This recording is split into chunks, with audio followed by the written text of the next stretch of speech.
Pumipitik, pumapadyak at pumipikit-pikit. Ilan lamang yan sa mga kapansin-pansing sintomas ng Tourette Syndrome na nararanasan ng mga tulad ni Marlon. Itinuturi itong pambihirang kondisyon dahil isa lamang sa 1,000 tao ang tinatamaan nito. Wala pang paliwanag ang siyensya kung ano talaga ang nagdudulot ng Tourette Syndrome, pero iniuugnay ito sa mga abnormal mutation ng genes na maaaring makaapekto sa utak. Si Marlon Fuentes na mayroong Tourette Syndrome, 19 na taon nang nagtatrabaho bilang driver.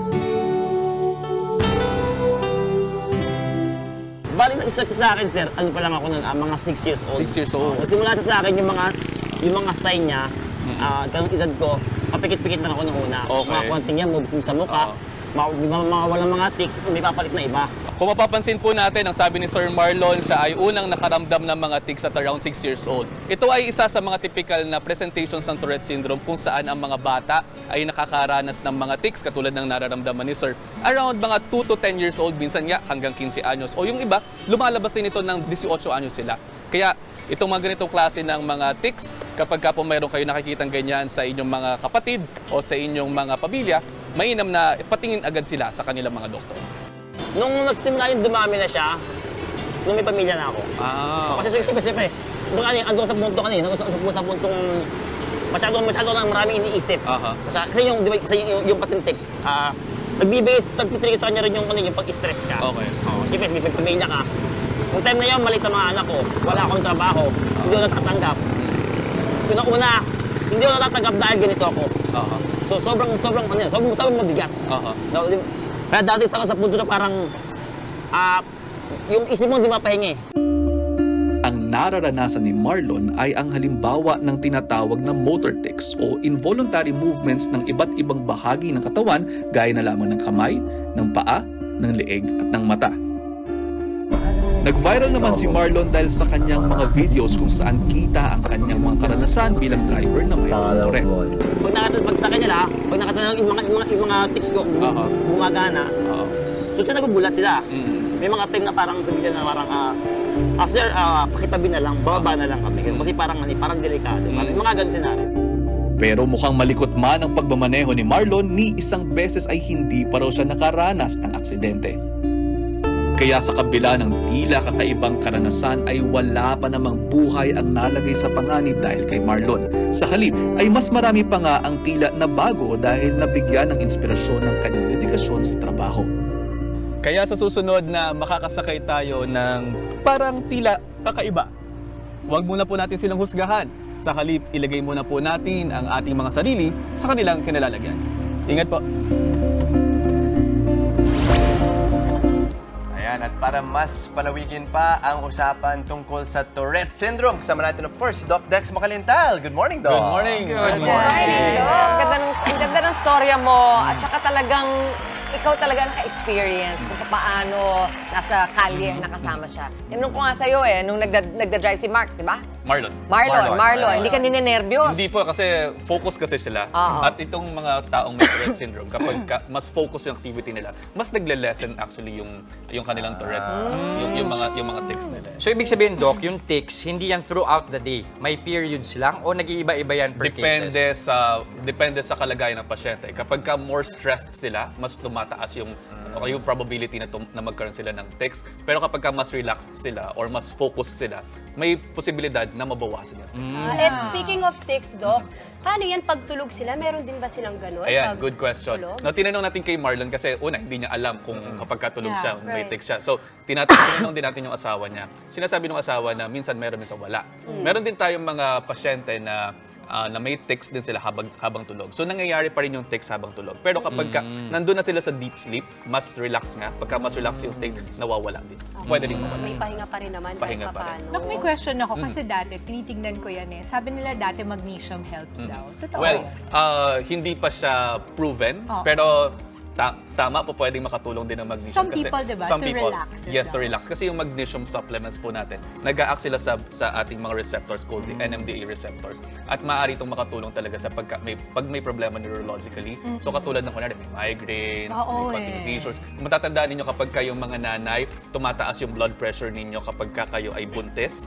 Tapos manganganak kayo, tinuturukan kayo ng magnesium sulfate. Kasi hindi siya para mapababa yung blood pressure, but para makontrol ang seizures. Ma-relax Para hindi magkaroon ng seizures. Parang ganun. Seizures mismo. Yes, yung seizures mismo. Doc, yung tics, dalawang klase lang, vocal or motor tics. So either sa pagsasalita o sa katawan, paggalaw. Pero pwede ba yung magsabay? Okay, ganito yan. Ang tics ay iba sa Tourette syndrome. Okay. Yung tics, meron tayong dalawang klase. Yung motor, yung gumagalaw-galaw yung katawan, gumagalaw-galaw yan. At saka yung vocal. No? Yung vocal tics, pwedeng humming, pwedeng sasalita ng kung ano-ano, pwedeng obscene yung sinasabi nila. Magkaiba yon sa Tourette syndrome. Okay. You will only be diagnosed with Tourette syndrome if over a year, meron kang dalawang motor tics at isang vocal tic. Dalawang motor tic. Dalawang motor tics Okay. at saka isang vocal tic kapag sa isang taon. So, kailangan magkasama yun. Yung talagang sobra. Yes, kumbaga parang hindi po pwedeng pipikit-pikit ka lang tapos hindi, may Tourette ako, hindi ganon. Yeah. Now, dapat pipikit-pikit ka, mag-iikot-ikot yung katawan mo. Yan. So dalawa, tatlong motor tics. And then minsan may humming. Pwedeng humming lang actually. Yun na yung vocal tics. Can I just say, di ba, Doc, na parang it's very interesting to me kasi some kids, di ba, they show Yes. tics, no? Because is it related to ADHD? Po, pwede. Di ba, Yun. no? Yes, good. Kasi that's a difference that you have to go to a Yes. doctor for. Kasi sometimes you can say it is Tourette's. Yes. Pag minsan nado-doctor Google ka kasi, Yeah. di ba? Ang hirap Lahat yan pag tayo. magulang ka, di ba? Hindi mo mahintay yung appointment, you wanna check on your own. Or kung medyo may in denial stage ka, di ba? Yeah. Na Yeah. ayaw mong tanggapin yung sinabi ng doktor, Yes. you would research on your own. Very, very crucial that we listen to the doctors because nga, some kids actually show tics, no? Tics, Doc? yeah. Pero akala nila ADHD Oo. or Tourette's. kabaliktaran naman. No, pero tandaan din natin na ito pong tics na to, itong Tourette syndrome is also related talaga to ADHD.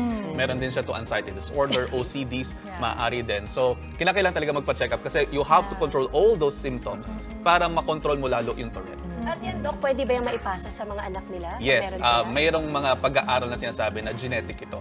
Pero hindi natin malaman kung ito ba ay yung anak mo ba talaga magkakaroon or yung susunod sa anak mo. So, hindi pa kasi masyadong malaki ang pag-aaral sa Tourette, ng malaking malaki, na malaman na natin yung mapipredict natin agad. No? So, merong mga index case, katulad nito, wala naman daw meron sa kanila. So, pwede talaga index case sa pamilya. Pero hindi ba delikado para sa mga ride-sharing drivers? Sabihin natin may tick ka, kailangan nakafocus ka sa kalsada. Diba? Hindi ba mas delikado yan? Ayun, that's why yun yan, kaya natin ito ginawa. Katulad nito, kaya natin ito ginawa. Para mapakita natin na kapag mas focus talaga yung pasyente, nababawasan talaga yung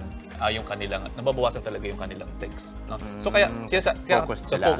kailangan mas focus sila. At saka tulad nito ni Marlon, 19 years na siyang nag-drive. So, ano yung onset, Doc? Kasi para sa mga nanay, ano yung onset? Mga ilang taon lumalabas yan kung meron? Onset niya is around, sabi sa CDC, 5 to 10, pero pwede rin as early as 2 years old. So pagmamasdan nyo na. Yeah. Ano naman yung talaga maapektuhan? Halimbawa, yung pagbabasa nila or pagsusulat. Pagsusulat, Ano ba pagbabasa, at saka yung talagang gumagalaw-galaw yung ulo nila. Pwede kasi sa simula, head and neck lang talaga. So bilang magulang, parang ma-resign na kayo na kailangan yung Yes, tulungan. tutulungan. Alayan Yeah. yung mga anak. Reminder na lang sa mga kapatid natin kapag meron silang mga nakita o nakasalamuhan, nakasalubong na merong movement na beyond yung sa nakasanayan na natin. Yun, so reminder po natin, kapag meron kayong ganyan na nakilala, na nakita, huwag po kayong matatakot sa kanila. Kinakailangan, intindihin muna natin yung kanilang kalagayan kasi hindi naman natin nalalaman kung anong kanilang mga nararamdaman. Pangalawa, kung kayo naman ay mayroong mga kasama sa pamilya na ganyan yung pinapakita, pakonsulta nyo po sa doktor para malaman natin kung ano pa ang kinakailangan natin gawin para sa kanila. Meron akong last paalala sa mga nanay. Kasi ngayon, alam nyo na. So, ikwento nyo sa mga anak nyo kasi baka meron silang mga classmate or friends. Sabi, Yes. Huwag nyo pong kukutsain, Yes. huwag nyo pagtatawanan dahil po medical yan. At I'm sure hindi rin sila nagpapatawa at hindi sila natutuwa. So, intindihin natin kasi isipin nyo yung pinagdadaanan ng bata. And even the school. Na mas maganda rin siguro, since napakita na natin ito sa ating mga kapatid, pakishare po nitong ating mga videos. At para makatulong din po sa mga schools na magkaroon ng awareness. Yes. Kasi usually sa mga bata, nakikita lang nila, hindi, mannerism lang. Hindi eh. Baka Tourette na pala. So, kinakailangan magkaroon din ng mas mataas na edukasyon sa schools kasi dito nagsisimula yung komunidad. At para dyan, tumutok lang kay Doc Dex. Yo. Okay? Maraming salamat, Doc Dex Makalinta.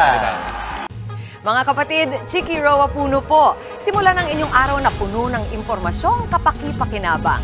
Sama na sa isang makabuluhang umaga. Tumutok at mag-subscribe sa social media pages ng News 5.